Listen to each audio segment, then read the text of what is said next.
नाज़रीन, सिंध जा सवें ॻोठ फितरी सूंह जे नज़ारनि सां मालामाल हुजण सां गॾोगॾु सवें विरहे ते ॿधल तारीख़ी हैसियत ऐं अहमियत पिणु रखनि था। जमहूरियत जे हाम हणंदड़ हुकुमराननि जी बेहसी ऐं नाअहली जे करे अहिड़ियूं अहम वसंदियूं बि सहूलियतनि खां महरूम ऐं मसइलनि जो गढ़ बणियल आहिनि। अहिड़नि ॻोठनि में कंबर शहदाद कोट ज़िले जो तारीख़ी ॻोठ थरड़ी हाशिम पिणु हिकु आहे। वधीक तफ़सीलुनि लाइ पेश आहे कामरान तुनियो जी ही रिपोर्ट।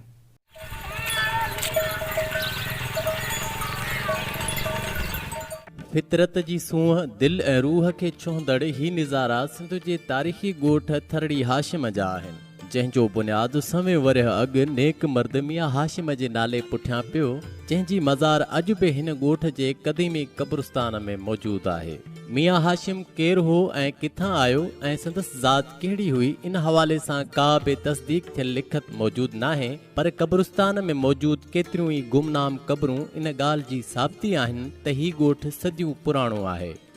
सदियुनि खां मज़हबी ऐं फ़िरक़ेवार भाईचारे जो मर्कज़ रहंदड़ हिन ॻोठ में नंढे खंड जे विरहाङे खां अॻु हिंदू ऐं मुस्लमान खीर खंड थी हिक ॿिए सां गॾु रहंदा हुआ, पर पाकिस्तान ठहण वारे साल यानी 1947 ईस्वी में बदकिस्मती सां हिन ॻोठ में बि हिंदू मुस्लिम विगोड़ थिया ऐं औरतुनि खे पिणु अगवा कयो वियो हो, पर कंहिं बि क़िस्म जी रतोछाण या जानी नुक़सान न थियण बि कंहिं मौजे खां घटि न आहे। बहरहाल इन्हे विगोड़नि वारे ॾींहंनि दौरान समूरा हिंदू ॻोठाणा पंहिंजा अबाणा कख छॾे हमेशह लाइ हिंदुस्तान हलिया विया। 19वीं सदीअ जे आख़िरी ॾहाकनि जे पिछाड़कनि सालनि में हिन ॻोठ अंदरि अंग्रेज़ सरकार सरकारी प्राइमरी स्कूल क़ाइमु कयो, जंहिंजो नतीजो इहो निकितो जो तर जे ॿियनि समूरनि ॻोठनि खां वधीक तालीम जी शरह हिन ॻोठ जे रहवासियुनि जी रही ऐं न रुगो हिंदू पर मुस्लमाननि जा ॿार बि तालीमी ज़ेवर सां सिंगारजण लॻा। नतीजे तौरु पाकिस्तान ठहण खां अॻु तर जे पहिरें मुस्लमान उस्ताद जो एज़ाज़ बि हिन ई ॻोठ जे रहवासी साईं हाजी ख़ान तुनियो खे हासिल थियो, जंहिं पंहिंजे लाज़वाल ख़िदमतुनि एवज़ इलाइक़े जे ॿियनि केतिरनि ई ॻोठनि में पुण सवें शागिर्द पैदा कया, जॾहिं त उस्ताद मोहम्मद सदीक़ कोरी ऐं उस्ताद ग़ुलाम रसूल जतोई जो ॻाणेटो पिणु पहिरें उस्तादनि में थिए थो। चौधारी सावक ई सावक सरसब्ज़ बनियूं बारा बाग हिन ॻोठ जे हुस्न खे चार चंड लॻाए छॾनि था।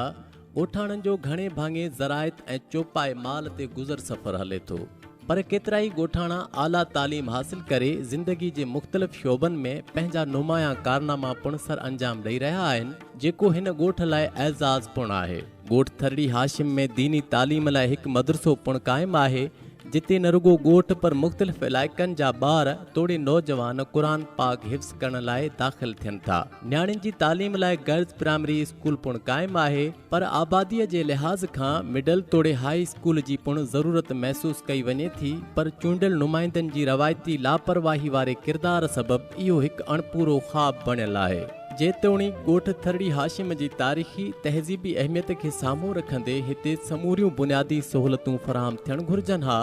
पर ॾुख जहिड़ी ॻाल्हि इहा आहे त रहवासी अॼु बि रोड, कुदरती गैस ऐं ड्रेनेज जे निज़ाम जहिड़ी सहूलियत खां बि महरूम आहिनि, जॾहिं त चौदीवारी न हुजण सबबि आगाटे क़ब्रिस्तान जी बेहुरमती पिणु रोज़ जो मामूल बणियल आहे। ॻोठ जे मसइलनि ऐं मकानी तोड़े पार्लियामानी नुमाइंदनि जी नाअहली बाबति ॻाल्हाईंदे ॻोठ जे बाशऊर नौजवाननि जो चवणु हो त जेतोणीकि असांजो ॻोठ कंबर शहदाद कोट ज़िले अंदरि तारीख़ी अहमियत रखे थो, पर तंहिं हूंदे बि इहो मसइलनि जो गढ़ बणियल आहे ऐं चूंडियल नुमाइंदा अघोर निंड सुतल आहिनि। जीअं त क़ब्रिस्तान तमामु घणो पुराणो क़ब्रिस्तान आहे ऐं चौदीवारी जी ॻाल्हि कजे त चौदीवारी जे लाइ हाणे तक़रीबन 2 खां 3 महीना थिया आहिनि जो असांजी बजट आई हुई। उहा बजट हुई 10 लख रुपया,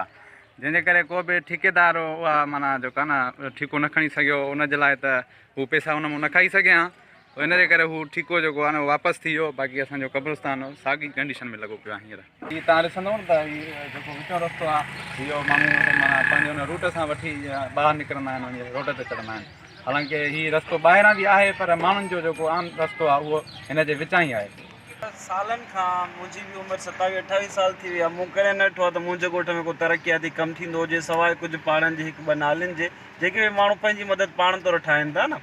उन खां अलावा वॾो मसइलो जेको ख़ासि तौर ते मूंसां थींदो आहे मीहोगी में, त असां ऑफिस कोन वञी सघंदा आहियूं, गाॾियुनि जो मसइलो थींदो आहे, एॾी गप हूंदी आहे मुंहिंजे पाड़े में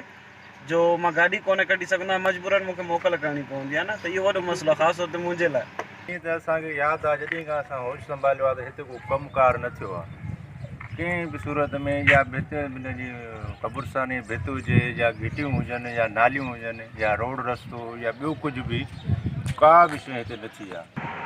बिल्कुलु असां वटि हिन ते ॾिठा लोकेशन ॾिठी त को बि तरक़ियाती कम न थियण जे बराबरि जेके थियल आहिनि कम। उन में छा आहे जो जेके हुकुमरान ईंदा आहिनि उहे इलेक्शन में वोट वठण ईंदा आहिनि, जॾहिं इलेक्शन थी वेंदी आहे त उन खां बाद में उहो असां नज़र न ईंदा आहिनि। उनजे करे ई जेको आहे हिते को बि कमु तरक़ियाती न कमु थियो आहे, चाहे रोड रस्ता आहिनि, ड्रेनेज सिस्टम आहे,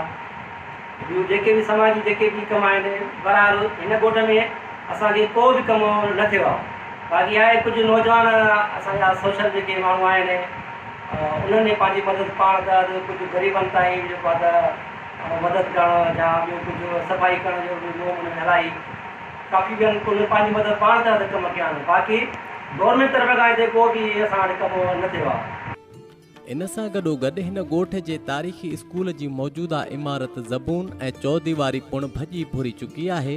उस्तादनि तोड़े शागिर्दनि जूं हयातियूं दाव ते लॻल आहिनि, पर तालीम खाते जूं अख़्तियारियूं अखि पटण कख भञी ॿीणो नथियूं कनि। नसीराबाद तालके जे हिन अहम ॻोठ थरड़ी हाशिम जे रहवासियुनि सां लाॻापियल समूरनि मसइलनि जे हल लाइ हितां चूंडियल नुमाइंदनि खे संजीदगीअ सां क़दम खणणु घुरिजनि, त जीअं सदियुनि खां सुख शांती ख़ुशियुनि ऐं अमुन अमान सां गॾिजी गुज़ारींदड़ हिन ॻोठ जा बाशऊर रहवासी जदीद दुनिया सां कुल्हो कुल्हे में मिलाए गॾु हली सघनि, ऐं ही रौनकूं, ही सावकूं, ही सरसब्ज़ निज़ारा, ही बनियूं, ही ॿारा, ही मासूम मारूवड़ा सदाईं शाद ऐं आबाद हुजनि, ऐं हितां जूं ज़मीनूं सोना संग उपाईंदियूं रहनि।